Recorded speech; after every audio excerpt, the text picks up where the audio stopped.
Blue Label Telecoms was founded in 2001 by the Levy brothers and is a leading distributor of airtime vouchers and other e-tokens. The group has a 60% share of the South African prepaid airtime market and has a market cap of 4.7 billion rand, a price to earnings ratio of 11 and a dividend yield of 3.3%. What do you make of Blue, Paul? Well, it's always quite fun to see the Levy brothers trot in together to do interviews on TV. It's the only company I can think of that has got two brothers that are inseparable co-CEOs. But I mean, it's an interesting business. They're plucky operators and they worked very hard over the years to build up all those points of presence. So basically any filling station or corner cafe you go into to buy airtime, often as not, that's going to be a machine of theirs which connects into a system. So very high revenue, low margin business. You know, in the last year they had something like 20 billion rands worth of business turnover and made profits of about 400 million. So it's slender margins, but that makes sense because effectively they buy airtime in bulk from the networks and then they resell it to customers in the form of those vouchers. So it's a nice little business. They've had some international misadventures, Nigeria and so on, but they still have stuff going on in India and stuff going on in Mexico.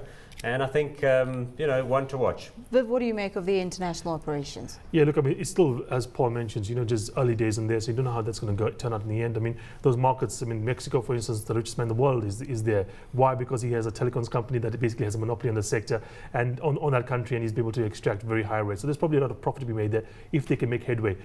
India, I think the costs are a bit lower, so there's maybe a bit more competition there, but there's opportunity, of course, around the world for this kind of model. I always wanted a company like this here. Why doesn't anyone else do the same thing? You just buy in bulk and you sell it at a slight profit, you know, everywhere. But the distribution network, as Paul mentioned, is obviously a positive out there. They have an entrenched, you know, system that is available, and they also have some opportunities up in Africa as well. Because what is the kind of market they're applying for? The prepaid market, the ability to pay for things via cell phone. There's probably a huge market in Africa where many people are unbanked, etc. So there's a lot of upside for this one. There's possibility of upside. I'm saying there is possibility of upside for the company. So hot or not for you?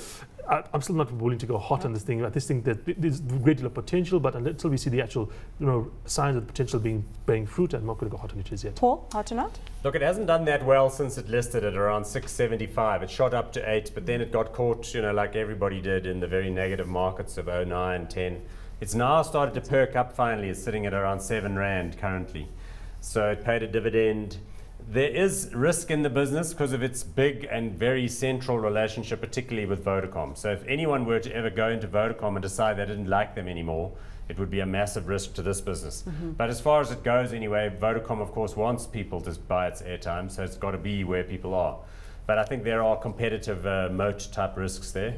So I'm going to go with not hot currently, although certainly beginning to feel warmer about it. Well, 2 not hots on Blue Label Telecom.